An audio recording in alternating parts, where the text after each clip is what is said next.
ফিতরা সম্পর্কে জানা প্রত্যেকটা মুসলমানের উচিত।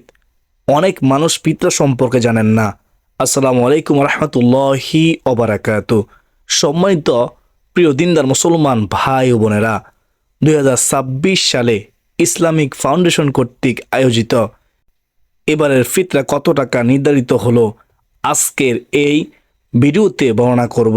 দর্শক, হাদিসে উল্লেখিত রয়েছে 5 প্রকার খাদ্যের মাধ্যমে ফিতরা দিতে হয়। কোন প্রকার খাদ্য দ্বারা কতটুকু ফিতরা ওয়াজিব হয়েছে বা হবে এই বছরের বাজার অনুযায়ী আমি আপনাদের সম্মুখে তুলে ধরব ইনশাআল্লাহ। দর্শক, শুধু এতটুকুই নয়, এই ফিতরা দেওয়ার কিছু নিয়মাবলী রয়েছে, কিছু জানার আছে। যেমন ফিতরা কার উপর দেওয়া আবশ্যক, এই বিষয়টা আমি আপনাদের সম্মুখে পরিষ্কার করব। কি সবাইকে দিতে হবে নাকি কেউ কেউ মাপ পেয়ে যাবে? 2, রোজা না রাখলেও কি ওই ব্যক্তির ফিতরা দেওয়া ওয়াজিব? 3 নম্বর, বাবা মা ভাই বোন পরিবারের সকলেই যদি এক পরিবারে থাকে তাহলে ফিতরাটা কে দিবে? ইনকামওয়ালা ব্যক্তি দিবে নাকি পরিবারের যে মেইন প্রধান বাবা মা তাদের দুজনের একজন দিবে? 4, ফিতরা কাকে দেওয়া উত্তম বেশি আর কাকে দেওয়া উত্তম নয়, এই বিষয়টি জানা খুবই প্রয়োজন। 5 নম্বর, একজনের ফিতরা কি একজন ব্যক্তিকেই দিয়ে সম্পূর্ণ করতে হবে নাকি একজনের ফিতরা 2-3 জন ফকির মিসকিনকেও দিতে পারবে? দর্শক, তাহলে চলুন আমরা শুরুতে জেনে নেই ফিতরা কার উপর দেওয়া আবশ্যক। সুবেহ সাদিকের পূর্ব পর্যন্ত যারা জন্মগ্রহণ করবে তাদের সকলের জন্য ফিতরা দেওয়া আবশ্যক। কোন সুবেহ সাদিক? ঈদুল ফিতরের দিন। ঈদুল ফিতরের সুবেহ সাদিক হওয়ার পরে যে জন্মগ্রহণ করবে তার উপর সদকাতুল ফিতর আদায় করা ওয়াজিব নয়। তাহলে বুঝতে পারলাম ঈদের দিনের আগ পর্যন্ত যত মানুষ থাকবে সকলের জন্য ফিতরা দেওয়া আবশ্যক বা ওয়াজিব। তারপরে জানবো রোজা না রাখলেও কি ফিতরা দিতে হবে? হ্যাঁ, রোজা রাখুক বা না রাখুক উভয়কেই তার ফিতরা আদায় করতে হবে। বাবা মা ভাই বোন এদের মধ্য থেকে যে যে নাকি স্বাবলম্বী সে ফিতরা দিবে, এটাই স্বাভাবিক। কিন্তু সে যদি না দেয় তাহলে তাকেই আদায় করতে হবে। প্রত্যেক ব্যক্তির ফিতরা প্রত্যেক ব্যক্তিকেই দিতে হবে। যদি কোনো একজন ব্যক্তি অপরজন ব্যক্তিরটা দিয়ে দেয় তাহলেও ফিতরা আদায় হয়ে যাবে। দর্শক, ফিতরা কাকে দেওয়া উত্তম বেশি? 2 জন গরিব আপনি আপনার চোখের সামনে দেখতে পান। একজন গরিব নামাজ পড়ে, রোজা রাখে, ভালো, এক কথায় আল্লাহর পথে চলে। আরেকজন ব্যক্তি শুধু ফিতরা টাকা জমায়, সে ভালো কাজে ব্যবহার করে না, অন্যায় পথে ব্যবহার করে বা নিজের জীবনটাও সুন্দর করে চালায় না, সুদে টাকা লাগায়। তাহলে এই 2 ব্যক্তির মধ্যে যে ব্যক্তি ভালো দিনদার ওই ব্যক্তিকে আপনি ফিতরা দিবেন। মাদ্রাসায় যে এতিম ছাত্র আছে, যে নাকি এতিম, সেও তার মতো দরিদ্র, কিন্তু সে রাতের আধারে তাহাজ্জুদের নামাজ পড়ে, সে আপনার এই ফিতরা টাকা ফে কোরআন কিনবে, হাদিস কিনবে, ভালো পোশাক কিনবে, মাদ্রাসায় থাকবে, আল্লাহকে ডাক দিবে, আল্লাহকে ভয় করবে, আল্লাহর ভয়ের চোখের পানি ফেলবে। আরেকজন ব্যক্তি ফিতরা টাকা ফে আল্লাহকে ভুলে গিয়ে সে আনন্দ ফুর্তি করবে, সে মেতে উঠবে, পাড়া মহল্লায় সে খাবে ঘুরবে। তাহলে 2টা জিনিসের মধ্যে উত্তম কোনটা? আপনারাই বুঝতে পারতেছেন। দর্শক, এখন আমরা জানব যেই ফিতরা দেওয়ার শেষ সময় কখন পর্যন্ত। ফিতরা দেওয়ার শেষ সময় হলো শেষ রমজান, অর্থাৎ আপনার ঈদের নামাজের আগ পর্যন্ত। রমজানের একেবারে শেষ ঈদের নামাজের পরে আদায় করলে সেটা ফিতরা হবে না, সেটা হবে আপনার সাধারণ দান। এখন আমরা জানব ফিতরা এই বছর কত টাকা নির্ধারিত হলো? দর্শক, হাদিস শরীফে 5 প্রকার খাদ্যের মাধ্যমে ফিতরা দেওয়ার কথা উল্লেখিত হয়েছে। 1. গম বা আটা, 2. পনির, 3. খেজুর, 4. কিশমিশ, 5 নম্বর হলো জব। এই 5 প্রকার খাদ্য কোন প্রকার খাদ্য দ্বারা কতটুকু দিতে হবে এটা আমরা জেনে নেই। যদি গম আটা দিয়ে দেন তাহলে আপনার আধা সা, আর বাকি যে 4টি আছে পনির, খেজুর, কিশমিশ, জব, সেগুলো দিয়ে দিলে হবে 1 সা।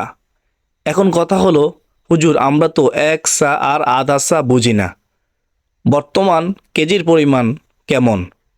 আধা সা হলো 1 কেজি 650 গ্রাম, তার মানে 1.5 কেজি 150 গ্রাম, 1.5 কেজি 150 গ্রাম। আর 1 সা হলো 3 কেজি 300 গ্রাম, 3 কেজি 300 গ্রাম। আচ্ছা, এখন আসেন গম আধা সা। আধা সা হলো 1 কেজি 650 গ্রাম। বর্তমান বাজার মূল্য কয় টাকা? 1 কেজি 60 টাকা। 1 কেজি যদি 60 টাকা হয় তাহলে 1 কেজি 650 গ্রাম এর দাম আসতেছে আপনার 110 টাকা। তাহলে কেউ যদি গম বা আটা দিয়ে ফিতরা দিতে চায় তাহলে তার ফিতরা হলো 110 টাকা জন প্রতি। এখন আসেন কেউ যদি জব দ্বারা দিতে চায়, জব তা হলো 3 কেজি 300 গ্রাম। 1 কেজির দাম কত? 1 কেজির দাম 180 টাকা। তাহলে 3 কেজি 300 গ্রাম এর দাম হইতেছে 595 টাকা। যদি কোনো ব্যক্তি জব দ্বারা তার ফিতরা আদায় করতে চায় তাহলে তার নিজের ফিতরা দিতে হবে 595, এবং সে আরও যার যার দিতে চায় প্রতিজন প্রতি আপনার 595 টাকা করে ফিতরা দিতে হবে। 3 নম্বর খেজুর। খেজুরও তো 3 কেজি 300 গ্রাম, তাহলে 1 কেজির দাম হলো 750 টাকা। 750 টাকা করে হলে আপনার 3 কেজি 300 গ্রাম এর মূল্য আসতেছে 2475 টাকা। তাহলে যারা খেজুর দ্বারা এই ফিতরা আদায় করতে চাইবে তারা প্রতিজন আপনারা 2475 টাকা করে ফিতরা আদায় করে দিবে। 4 নম্বরে কিশমিশেও 3 কেজি 300 গ্রাম, তাহলে 1 কেজির দাম 800 টাকা। তাহলে 3 কেজি 300 গ্রাম এর দাম হইতেছে 2640 টাকা। 2640 টাকা করে জনপ্রতি ফিতরা আদায় করে দিবে। 5 নম্বরে পনির 850 টাকা কেজি হলো 3 কেজি 300 গ্রাম, মানে এই চারটার একই 3 কেজি 300 গ্রাম।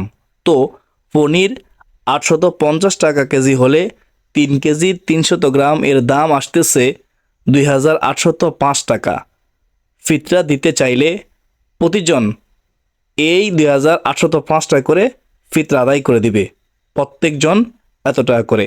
এখন কথা হলো আপনি দিতে পারবেন খেজুর দ্বারা, অর্থাৎ আপনি 750 টাকা করে ফিতরা দেওয়ার সামর্থ্য রাখেন। আপনি যদি দেন 110 টাকা করে, আল্লাহ আলাম, আল্লাহই ভালো জানেন আপনার ফিতরাটা আদায় হবে কি না, কারণ এটা আপনার সামর্থ্য অনুযায়ী ফিতরা হবে, আপনার সামর্থ্য অনুযায়ী। আপনি যদি রিক্সাওয়ালা হন আপনি দিবেন 110 টাকা। কথার কথা, আমি একটু উদাহরণ দিয়ে বুঝাচ্ছি।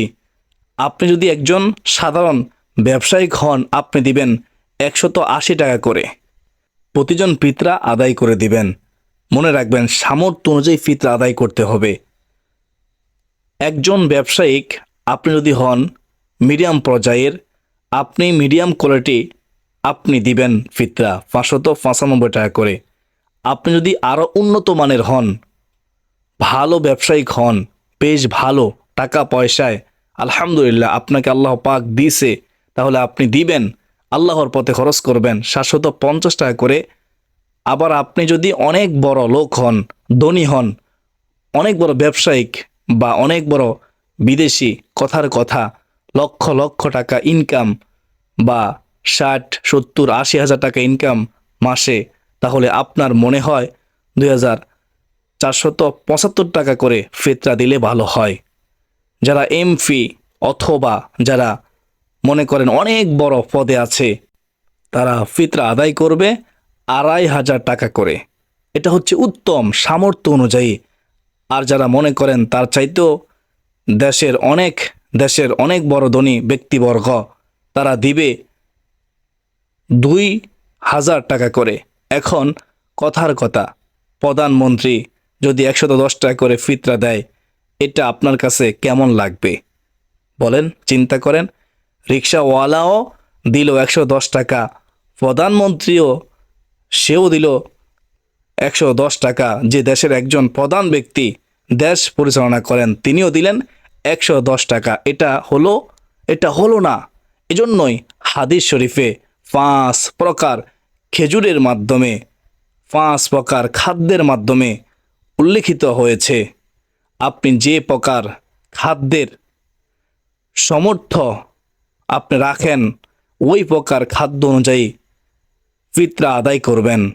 আপনি সামর্থ্য রাখার পরেও যদি ফিতরাটা ভালোভাবে আদায় না করেন, তাহলে যে কোনোভাবে আল্লাহ পাক অসুস্থতার মাধ্যমেও আপনার এই টাকা নিয়ে যেতে পারে।